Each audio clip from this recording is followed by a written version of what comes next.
DORA basically says that if you're going to be a third-party technology service provider to a financial institution or CASP in the European Union, then there are certain standards that you're going to have to meet, or else the financial institution or the CASP basically isn't going to be able to work with you, right? In that sense, it's not a rule that is directly applicable to third-party technology service providers, but they basically have an indirect application, right? Hello and welcome to Public Key. I'm your new host this week, Matthias Bauer-Langartner, Head of Policy Europe at Chainalysis. Will the EU's Digital Operational Resilience Act, or short DORA, change the way financial institutions and crypto asset service providers utilize technology providers like Fireblocks? In this riveting episode, I asked this very question to Jason Allegrand, Chief Legal and Compliance Officer at Fireblocks, who's able to demystify the intricacies of DORA and its implications on the digital asset space. We navigate through regulatory frameworks and assess how the recent Bybit hack becomes a poignant example demonstrating the urgent need for operational resilience and improved cybersecurity protocols in this industry. Jason leverages his public sector and traditional financial legal acumen to cover the challenges and opportunities presented by DORA and the need for a global standard when it comes to material business matters in crypto. Before we jump into this episode, we at Chainalysis will be hosting our flagship event, Links, on April 1st and 2nd in the heart of New York City. Hear directly from the best speakers in the industry, including Lindsay Fraser of Uniswap, Eric McLaughlin from Homeland Security Investigations, Kirsten Hecht, Chief Compliance Officer of OneMoney, and many other industry thought leaders from companies like PayPal, Robinhood, Coinbase, Standard Chartered Bank, Block, Ripple, and many, many more. Tickets sell out every year. Get yours now by heading down to the show notes. And now, on to our episode. Today, I'm really excited to have a fabulous guest with us. We've got Jason here. Jason, it's so great to have you on the podcast today. Hey, thanks for having me. Yeah, thank you so much for joining. You know, we talked about recording this podcast for quite a while on the EU's Digital Operational Resilience Act, or in short, DORA. Now, with the recent Bybit hack, it feels even more topical and timely to talk about this. So I'm really looking forward to actually going a little bit deeper into this regulatory framework. But first, Jason, you are Chief Legal and Compliance Officer at Fireblocks, obviously a leading platform for storing, transferring, and issuing digital assets. You manage a really broad portfolio of legal, regulatory, commercial, and also compliance matters. You joined 5 years ago, but I'm really interested. What did you actually do before that time? Yeah, so I actually really consider myself a traditional financial services lawyer. So I have a TradFi background. It's been a really interesting journey for me. I got into financial services right at the start of my career. Listen, there's no child that, raises their hand and says to their parents, I want to be a financial services lawyer. It's something that I got into. Didn't happen to me either. It's something I got into as a function of the financial crisis of 08-09. It really underscored for me the importance of financial services in people's lives. I mean, the whole economy was impacted at the time. So that's kind of what led me down that path. In 2018, I wanted to make a change. Obviously, I wanted to find a way to leverage the expertise I had developed over time, but I was also looking for kind of a new adventure. I found myself in crypto, and honestly, it was a better decision for someone with my background than I even realized at the time I made it.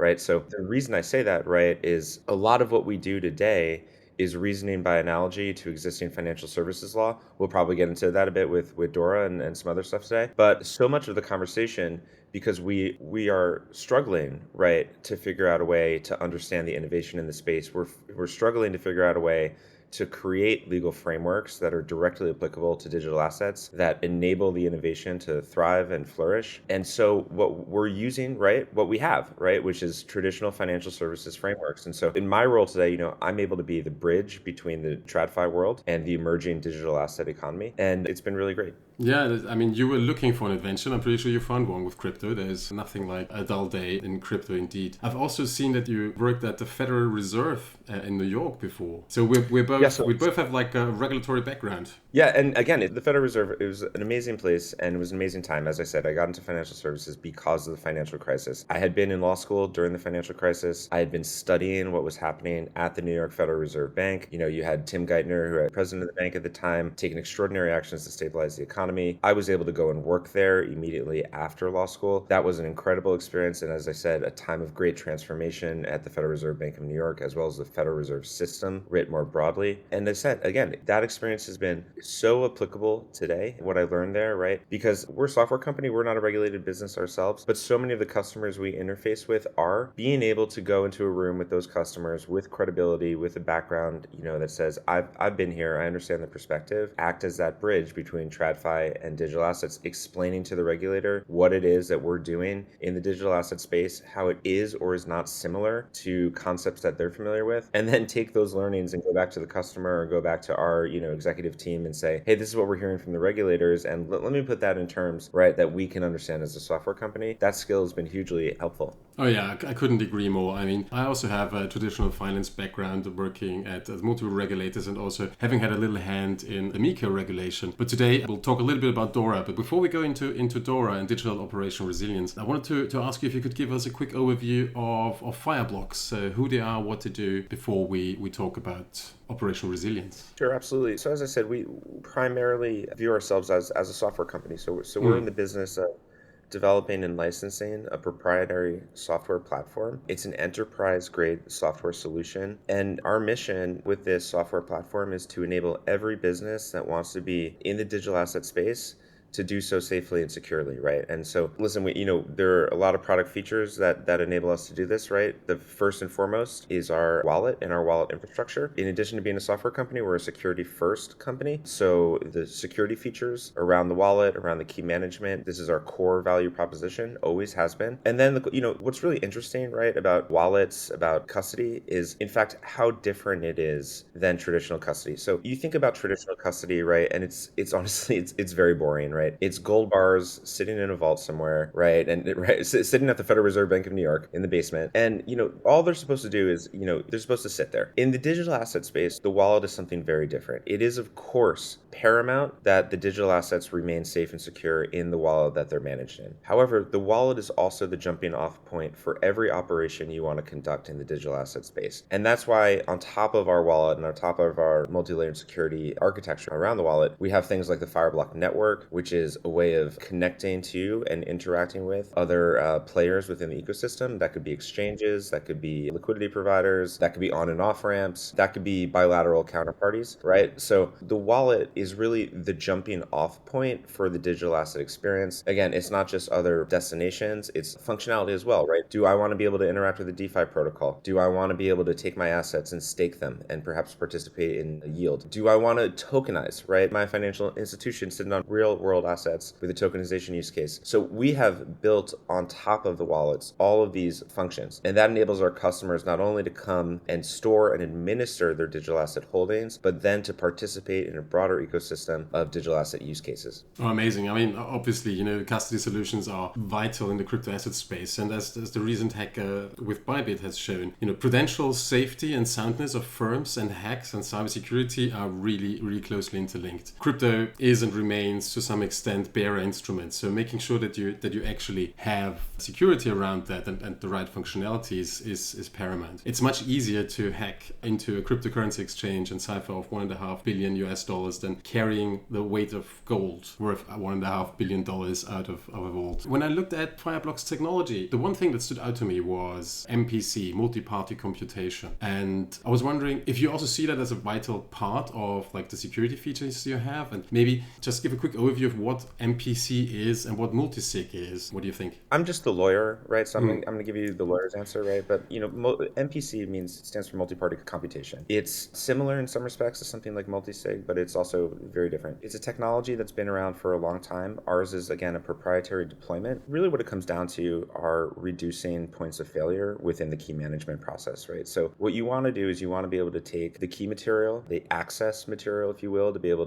to read and write with the wallet, and you want to distribute that over multiple secure areas. So with our solution, the customer is in control. Fireblocks is not able to access the wallet. The key material sufficient to do that is delivered into the hands of the customer. Along with that, there's a backup and recovery package that also goes into the hands of the customer. This allows them to reconstitute the key should there ever be an operational failure event. And then in business as usual, as I said, the customer has the controlling key, but there are shards of the key that are secured in online, cloud-based enclaves protected again by secure infrastructure. And these portions of the key, which are required to sign any transaction, are governed exclusively in our deployment by a logic set, right? So what that enables a customer to do really, right, is like customize across multiple kinds of transactions and multiple kinds of operational events, right? So for example, if you want to change the rules governing the keys, you might set that for the highest level of security possible. That would make it really hard, for example, for a hacker to come in, attempt to change the rule without you knowing, right, and then do something malicious. Similarly, right, you might set it such that the operator is able to do a transaction of, say, $1,000 equivalent in digital assets. But you might then change it, right, and say, okay, we have someone trying to attempt a transaction of over $1 billion.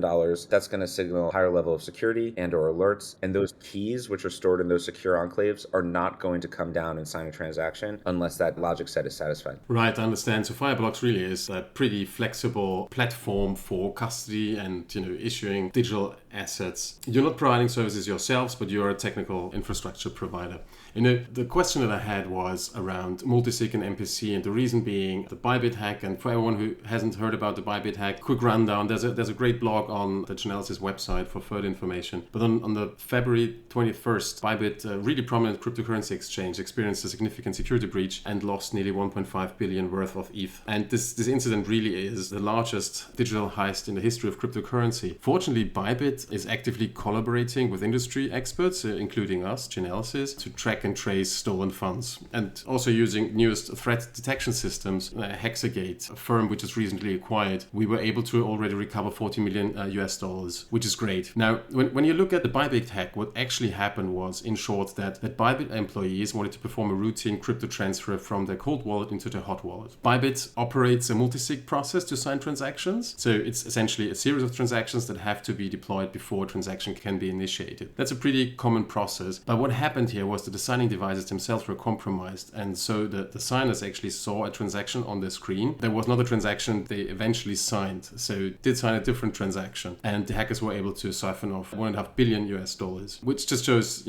how cipher incidents can lead to a very rapid and direct loss of customer funds. And the question that I had, given that multisig processes were involved, was if MPC technology could have helped or would have been part of that solution. Let me approach your question from two angles, right? I mean, we look at it in two ways. One is a broad-based perspective. What does an incident like this say about the maturity of the industry? And what does it say about the state of custody in general? And then the second question, and we are always asking ourselves this question, going back to, FTX, right? It's, could a deployment of the Fireblocks system have prevented this? The reason we want to be able to answer that question, right, is because, what do we need to introduce into our platform to make the answer to that question yes, if it's not already yes? Pulling back, right, to kind of like a broad-based perspective on this, we think what's happened at Bybit, which is terrible, it is also an opportunity for the industry. It's an opportunity to reflect, to take stock of where we are. From our perspective, this is an opportunity as an industry to come together and coalesce around standards for custody, right? As I said, custody is not traditionally the most exciting issue. In this space, it is absolutely fundamental. And it's critical that we get it right, not just for each individual service provider like Bybit, although of course we never want to see this happen, but for the integrity of the industry as a whole. When I think about the trajectory of this industry and the opportunity before us, right? We have MiCA coming into force and effect in the European Union. The situation in the United States is rapidly evolving and hopefully improving, at least as far as the outlook for digital asset adoption. In order for us to realize the promise of this technology in this industry, we have to find a way collectively to ensure that these events do not happen and do not happen with any frequency or regularity if they happen at all. And obviously, we're a custody technology provider. We think a great place to start that conversation is with and around standards for custody technology. And that kind of like leads into the second point, which is, could a different custody technology deployment have prevented this? I think there is evidence that the answer here is yes. What's one of the most interesting things I heard about Bybit was basically that the system, for the most part, operated as it was designed. Obviously, there was a hack here, right? And we know the UI was compromised and all of that. Yeah.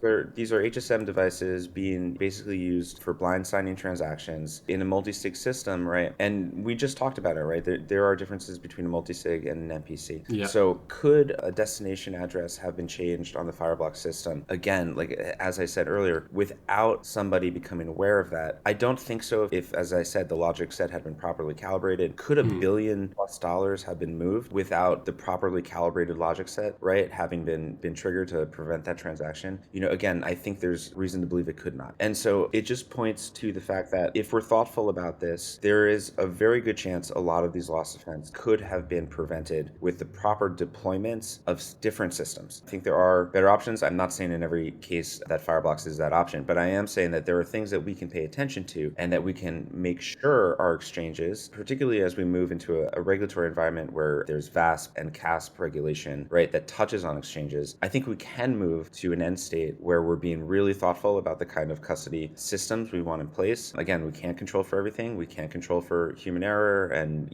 as I said, like deployments that don't make sense or all those things, but we can make sure that the systems are in place that at least have the capabilities and the multi-layer security architecture that would prevent these incidents in the future. Yeah, I absolutely agree. I mean, if there is a certain degree of criminal intent and capabilities, it's really hard for regulatory frameworks to put something in place that works 100%. I think you will never reach that point. The other thought that I had around this hack was really that it shows that probably, relying on just static concepts of cybersecurity, like auditing specific smart contracts, for example, that essentially just reflect a certain point in time when it comes to security, is probably not the way forward anymore. We probably need to be much more proactively approaching cybersecurity with real-time monitoring and essentially leveraging transactional transparency that blockchains give us. Yeah, if someone is interested in diving a little bit deeper into that sort of stuff, have a look at Hexagate, our newest acquisition here at Chainalysis that essentially does that. Third-party monitoring systems, signing and validating transactions in smart contracts. You said it a few times, Jason, standardization, new standards. Let's talk a little bit about DORA, the Digital Operational Resilience Act. Is that, the first attempt to actually make sure that operational resilience is regarded as something even more crucial, given that, ICT providers, information and communication technology providers, increasingly important to deliver financial services. They're much more integrated into the way financial services work globally, thinking about cloud, all sorts of analytical companies, you name it. What is DORA and what is it trying to do?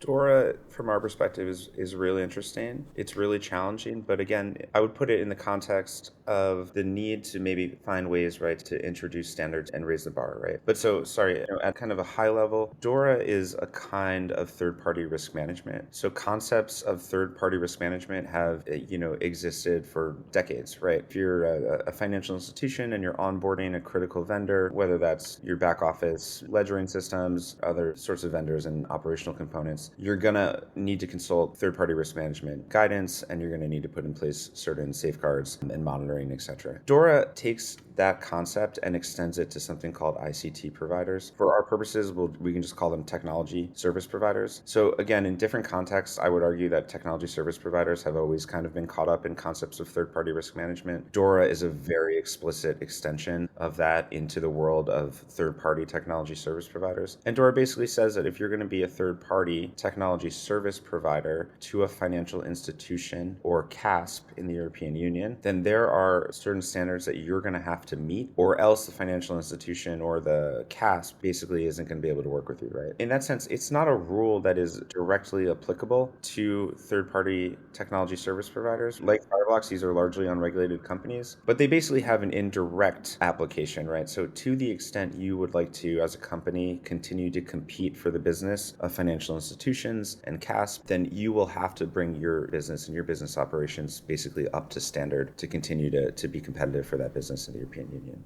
Right. So DORA is essentially a European framework to ensure that operational resilience is a serious matter. There are third-party technology providers, you called them, oversight mechanisms in place. There is proper risk management in place. So I'm just talking about financial institutions. So maybe let's start again. So DORA is not about regulating technology providers. It's about regulating financially regulated entities. So banks. I mean, it is and it isn't. Right? Classical lawyer's answer.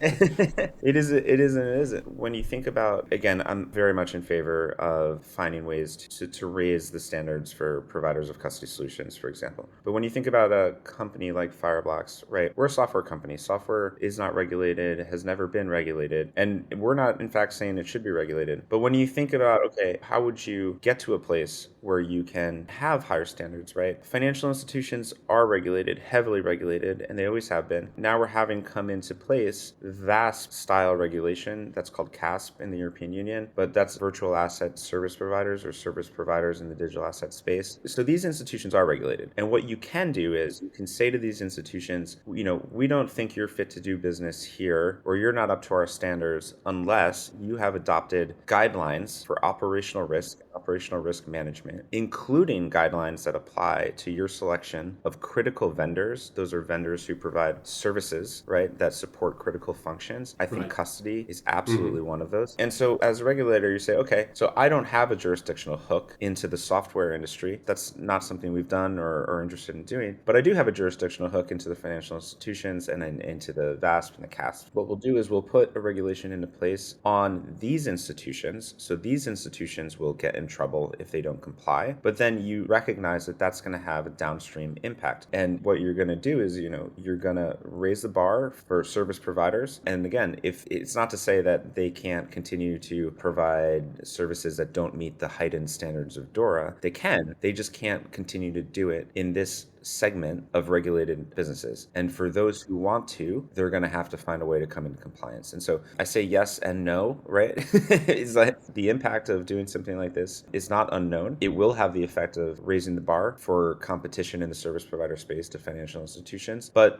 again, a good thing about it is that the way it's been done is smart. It doesn't kind of cross the line into the regulation of industries that have not been traditionally regulated. But to say that it's, not intended to or has the impact of imposing standards on those service providers, it's not entirely true, right? That makes a lot of sense. So, and I think that's a really important point that you make here, that even service providers who are providing services to EU-regulated financial institutions will be indirectly captured by DORA, which is something quite unique about this framework. You've got so many clients in that segment, obviously, and you have been working on preparing yourself for DORA for quite a while now. And what are the key principles of DORA? You mentioned ICT risk management, then, reporting, incident reporting is another one, I think, digital testing, third-party risk management, you already mentioned as well. Those principles, what are the most challenging ones for you in order to prepare and make sure that you are compliant with DORA in order for your clients to be compliant with DORA? What are you struggling most, or what was the most challenging part for you or for your clients? It's been a real journey. DORA just, I think, came into effect January 17th this year. We've been dealing with it for 6 months before that, right?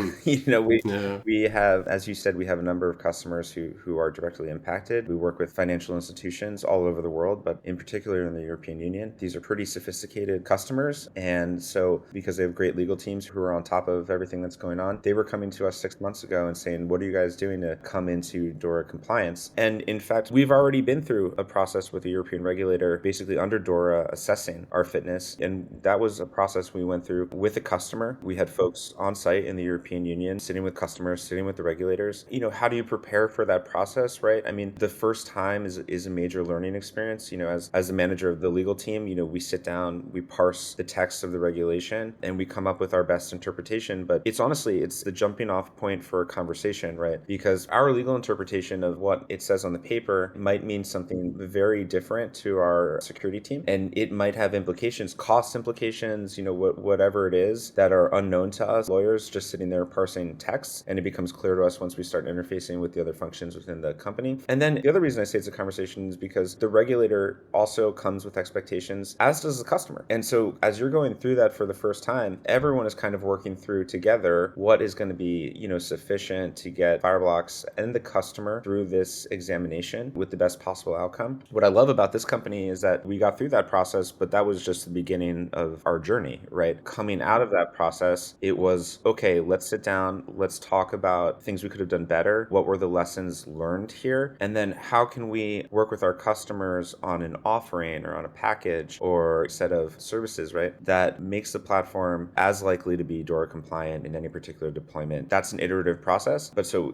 we came out of that first examination and we basically said, okay, let's get even better than where we started. And let's work with our customers to make sure that they're super comfortable on a going forward basis, that Fireblocks is prepared in every relevant facet to go through this again. How big would you see that gap between pre-DORA and DORA compliance? Is it a massive leap for financial institutions or technology providers like Fireblocks? Because we all know, outsourcing rules have been here for nearly 10 years now, and, many other rules. So how much of a change is it really for you guys and for financial institutions? For financial institutions, I think it's a paradigm shift in the way they think about certain segments of service provider. Their challenge is identifying what are our critical functions, who are the ICT providers that are going to come under the highest level of scrutiny, which are ones that are going to come under like second tier levels, and then what are we doing as a financial institution to make sure that we've diligenced those service providers in a way that gets us comfortable as the financial institution that's actually subject to the rule, going in front of our regulator, and saying with confidence, I've selected this service provider for X, Y, and Z reasons, including my conviction that this is going to be a DORA compliant service provider, right? So I think that's the challenge for the financial institution. I think for a company like Fireblocks and really all service providers, right, I think the first question is, what's your starting point?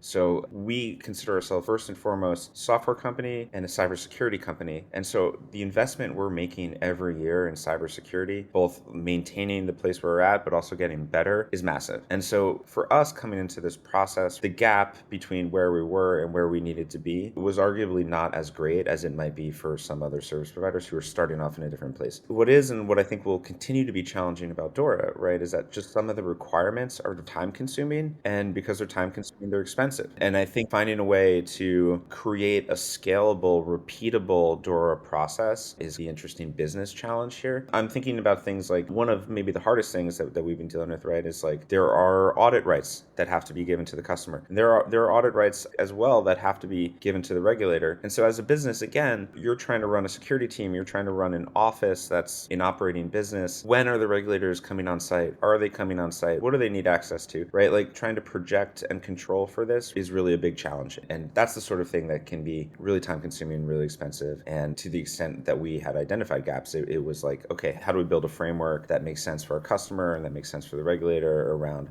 stuff like these access and audit rates? Mm-hmm. And I mean, given that a massive part of DORA really is around understanding your ICT risk, managing that risk, incident reporting, governance, penetration testing, did you see a difference in preparedness when you compare TradFi firms, for example, even global banks, to even globally operating cryptocurrency exchanges? Yeah, this maybe gets us into like one of the challenges we're going to see with the implementation of MiCA, right? One of the things that's really interesting, right, is that there has been so much focus and attention on MiCA, which will have a major impact. I'm going to get into that. But DORA was basically running on a parallel timeline of implementation with MiCA. I think it received much less attention and was much less well understood, although I think its impact is also incredibly significant. And so if I could just try to draw out that connection between these two things, right? So with MiCA, you have the European Union introducing this new category of registrant called CASP, Crypto Asset Service Provider. This is a version of what at the international level is called VASP, Virtual Asset Service Provider. Basically, it says if you're providing services in the digital asset space, you are probably going to have to come in and register as a CASP, which means operating under a license. Also means a few other things, right? It means new compliance obligations. And it also, interestingly, means that you have to become DORA compliant. So DORA applies to financial institutions and also CASPs. And this goes to your question, I think. What's different about the financial institutions versus the CASPs, right, is that the financial institutions have been under concepts of third-party risk management, as I said, for a very long time. And so for the financial institution, this sort of analysis is not necessarily new, right? They have a muscle here and it has to be flexed in a different way, but they have that muscle, it's developed. For the CASP, you could be a digital asset exchange, you could be a digital asset custodian, whatever business you're operating. And for as long as you can remember as an operator of that business, you've been operating basically without any sort of regulatory framework for however long. Now you're coming under MiCA, which, as I said, has its own challenges, right, around compliance and other things. But then you're getting hit with this double whammy of DORA, right? And so now you have to develop this muscle that you never had before of like really robust third-party risk management assessment. And if you're a digital asset company, you probably have some pretty significant and critical third-party technology service providers, right? So for these firms in particular, I think this is a really tough transitional period, right? You're dealing with the implementation of MiCA, which has its own requirements, but then you're also getting hit with DORA, which has these third-party risk management requirements, which I think are probably not as well known to CASPs as they are to financial institutions. I totally agree. I mean, CASP will be busy here in Europe over the next year and probably beyond that. Not only MiCA, which is a massive game changer from like AML, CFT focused regimes into like really holistic prudential conduct rules. So that's a massive game changer.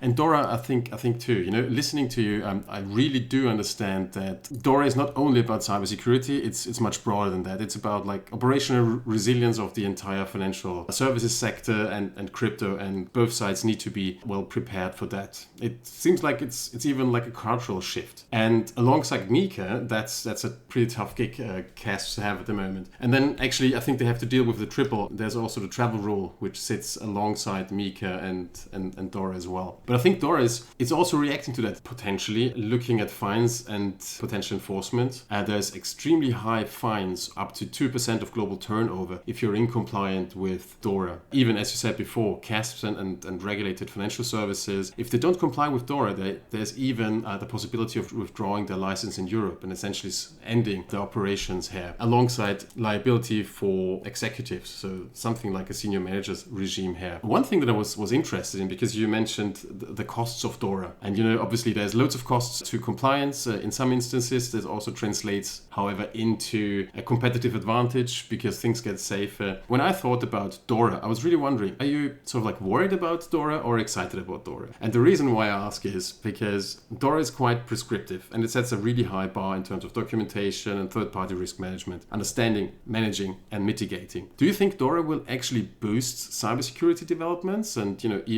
even fuel investments into new technologies like AI and these sort of things, and essentially become a competitive advantage? Or do you think that this prescriptive regime will actually hinder developments in the EU and essentially make it harder for firms to compete with other firms globally? Is DORA going to be a catalyst for innovation and cybersecurity? Or do you think it is a massive disadvantage and over-regulation? Regulation always changes the competitive landscape, right? It creates opportunities for some and for others. So, I think the challenging thing about DORA, and I've already talked about it, right, is that it is a high bar to meet. And as I said, even for a company like Fireblocks, we're constantly investing in our cybersecurity. There were things that we felt for DORA compliance purposes could be done better, and we invest in those things.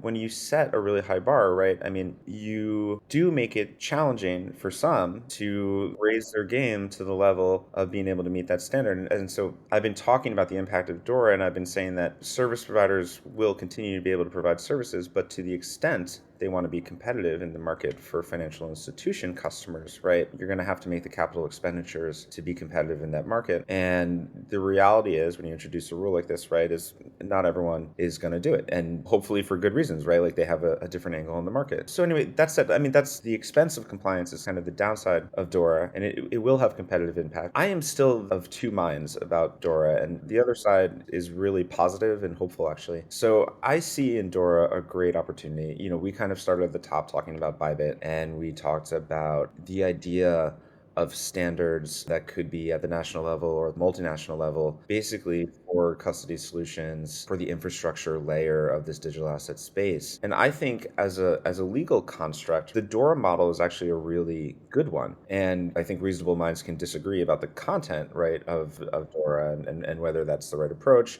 You talked about some of the more punitive stuff, managers regime type, so we could disagree about the content there. But I think in terms of the way that this reaches and attaches to the service provider community is in some ways very elegant, right? It doesn't cross that red line of going into the regulation of software. Software providers can continue to provide software. It's just that if you want to service this segment of the market in particular, you're going to have to, reach a higher standard. And I think that's a good way for creating a set of service providers and a set of services, right, that are gold or platinum plated. And so again, just from a legal perspective, a legal construct perspective, I look at DORA as a kind of a model, and it's something I think about all the time as I go out and I talk to regulators now. And when I talk about things like custody standards, I do have in the back of my head something like DORA, and maybe the content of what I'd like to see is, has a different emphasis. But I think as a way of reaching the service provider community and raising the bar for regulated institutions, which are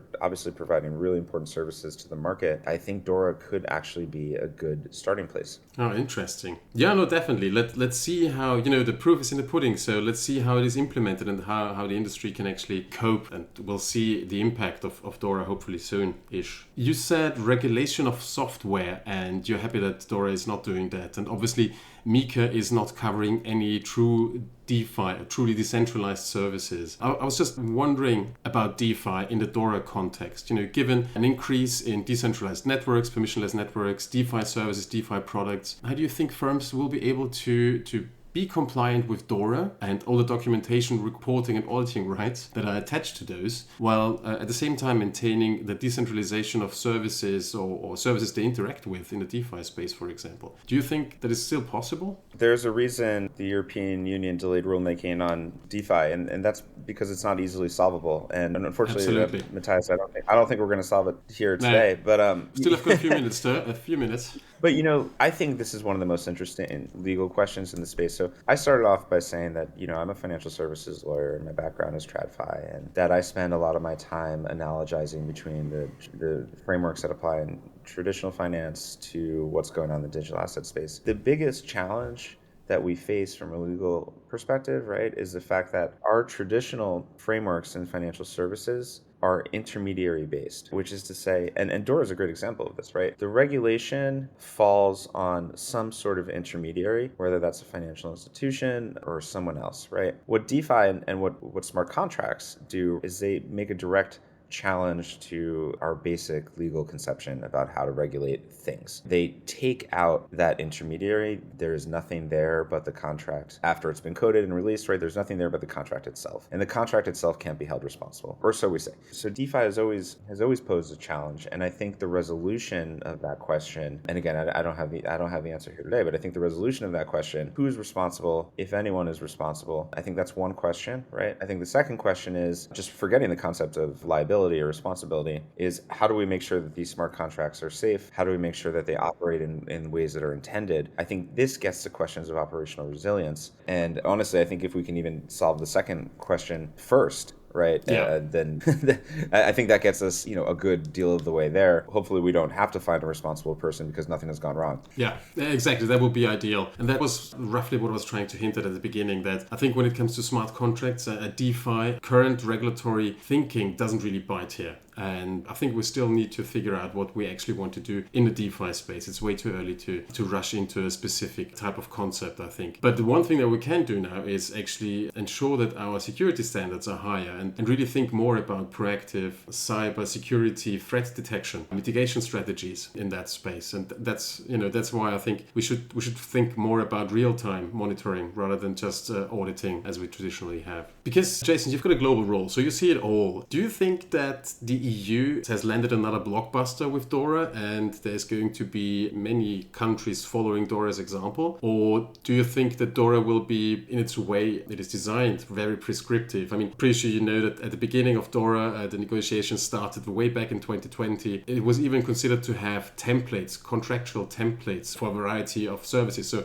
it's extremely, extremely prescriptive. Do you think that concept will actually be adopted in different jurisdictions? Where do you see the regulatory landscape evolving to? It's on a global level. I think we're entering a very interesting period. I'm really excited to see what happens. So, just to answer your question about DORA, I do think there is something there. I think there is a sort of model there for service provider regulation. I don't actually, as I said earlier, I don't actually think conceptually it's very new, right? I think concepts of third-party risk management have been around for a long time, but I do think concepts of third-party risk management are useful, and DORA, as the latest example, right, is great in that respect. But where I think broadly we're going is potentially very different than the place we've been over the last couple of years. So the story as I tell it starts back in the financial crisis of 08-09, where I started my career. So when we came out of that financial crisis from a regulatory perspective, we basically had global consensus at a principled level coming out of the G20 and coming out of the G7 about, these are the things we're going to do to regulate the derivatives market, right? And to reform financial services. And each country took that away, those principled recommendations, and they created legislation, right? In the European Union, that got you your MiFID 1 and 2. In the United States, it got you Dodd-Frank and, similar stuff all across the world. My point, though, is that we basically had global consensus, principled agreement, and then we had, legislation following in lockstep thereafter. What we've seen over the last couple of years, and I actually think the digital asset space is a great way to look at this, right? We've seen the geopolitical landscape fracture, and this has been reflected in the way that we've moved forward with the regulation of digital assets. So we have had no global consensus. We have had multiple crises, right, in the space, major loss events, right, from Mt. Gox to FTX to Bybit. We've never had a coming together of nations, and we've never had principled agreement on what to do about it. What we've had instead are individual actors moving forward. There are shared concepts like vast regulation, but basically it's been individual states moving forward. When I think about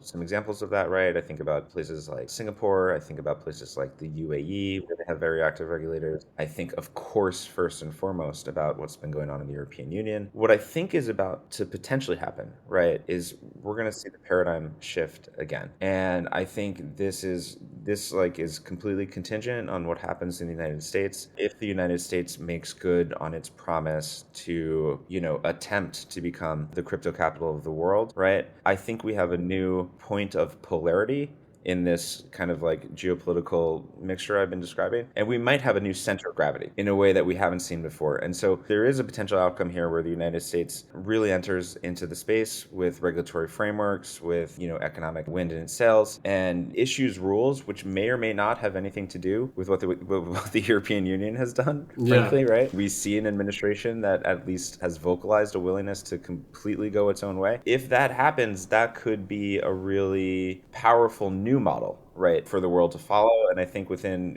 a certain sphere of Western influence, we could see a lot of other countries following the United States' lead. I've spoken to many regulators who have basically said, we want to see what the United States does. I think that's a kind of a new thing we could see. Yeah, it certainly remains exciting to be in that space. And I'm really curious about how it's going to turn out. Because obviously, internationally harmonized or at least compatible regimes would be the way forward on digital assets, including on operational resilience. Because otherwise you will really, especially globally operating companies, will find it extremely difficult to be compliant with competing frameworks, more generally speaking. Yeah, it was great to talk to you about DORA, and I think I've understood that DORA is not just another compliance rule, but it's actually a mindset shift, pushing financial institutions and indirectly also technical providers to proactively approach cybersecurity and operational resilience. So you'd better all be prepared. Where can people find more about you or Fireblocks? Folks can find me on LinkedIn. Obviously, they can find the company at fireblocks.com. And yeah, we'd love for folks to reach out. Great. Thank you so much for being here with us today. And I'm really looking forward to speaking soon again. Thank you. Wow, Jason really took us down the DORA, MiCA and MPC rabbit hole. And to read more about MPC and the new frontier of crypto security report published by Fireblocks recently, you can head down to links in the show notes. Also, Chainalysis just released a few very interesting blogs too. In the first one, we educate the industry on how to prevent large-scale crypto hacks like Bybit's $1.5 billion heist by North Korean-sponsored hackers by using various Web 2 and also Web 3 security tools to essentially keep your private keys safe. Our second blog highlights the unraveling of Russian-based crypto exchange Garantex and how on March 7th, 2025, the US Department of Justice, in coordination with authorities in Germany and Finland, announced the disruption of Garantex, which was deeply embedded in the global cybercrime economy. The operation resulted in the seizure of Garantex domains and servers in Germany and Finland, the freezing of over $26 million in illicit funds, and criminal charges against its administrators Alexei Beshikov and Alexandra Mira Serda. Head down to the show notes and click on the link to see the full analysis, including graphs, charts, and images of everything you need to know.